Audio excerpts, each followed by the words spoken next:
I am definitely not Kathy.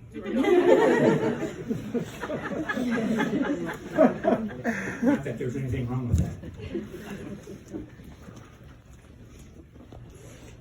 My name is Doug Sammons, and I'm David's youngest brother.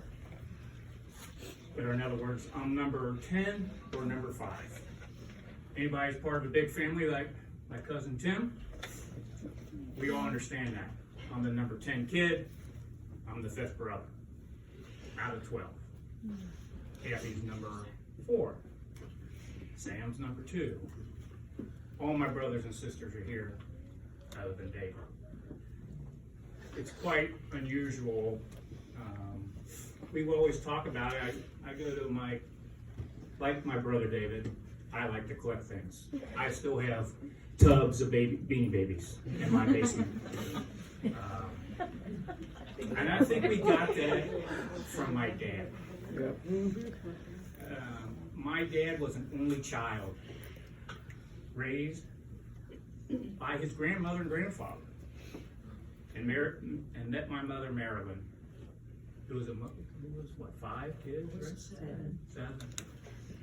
And they met, and I don't think my dad was Catholic at the time, and converted to Catholicism with my mother.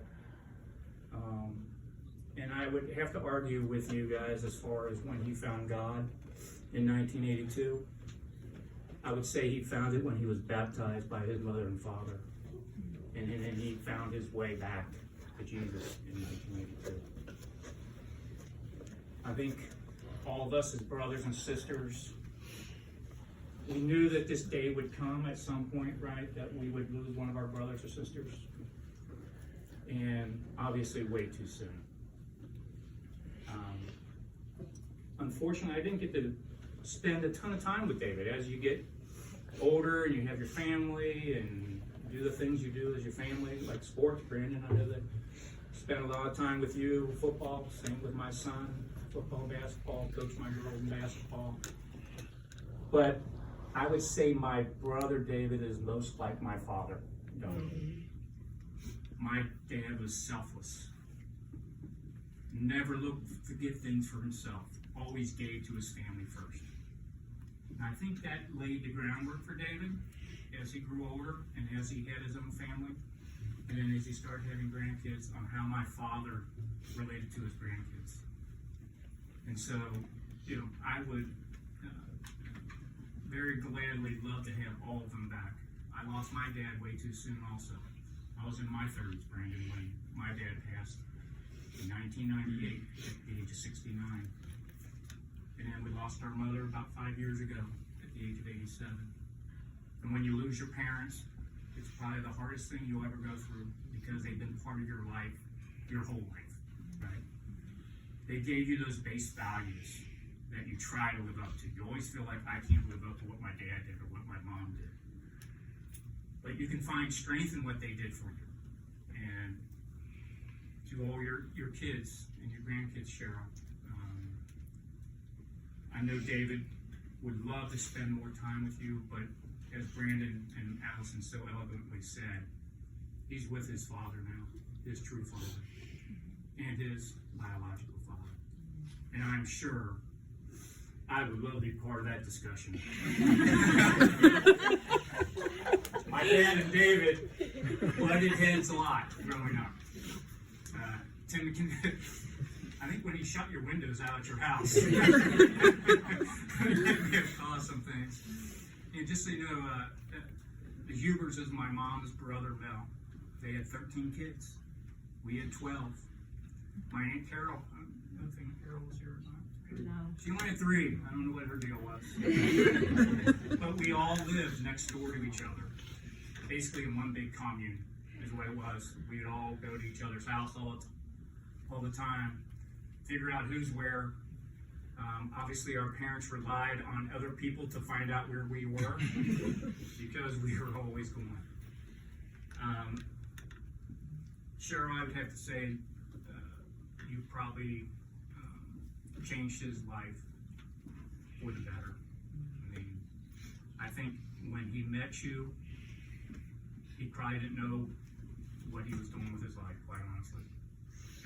found you, you gave him that purpose. Then when you gave him his 2 kids, he now knew what it meant to be a father, like my father. And obviously, you got your writing skills from someone else other than my brother, because you guys did a great job with your presentations.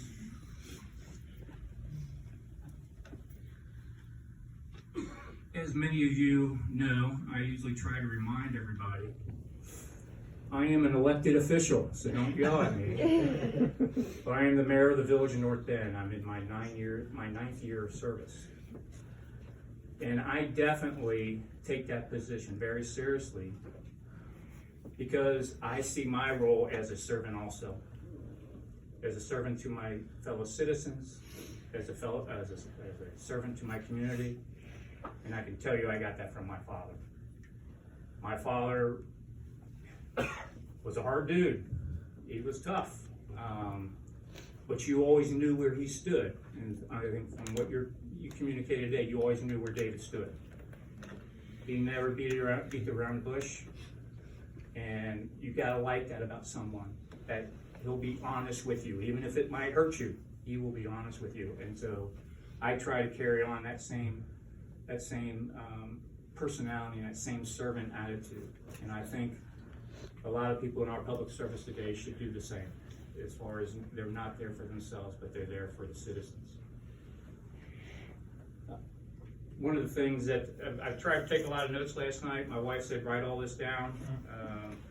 I should put my glasses on, but finally, I think as mayor, I would like to make a proclamation today. And I want to proclaim, as mayor of the village of North Bend, Hamilton County, Ohio, that I pronounce today, July 25th, 2020, David Allen Salmon's Day in the village of North Bend. I'm so proud that he's been my brother, that he's been the father to Allison and Brandon, to the wife of Cheryl, and has touched so many people's lives. And, part of my upbringing was I was brought up in the Catholic Church.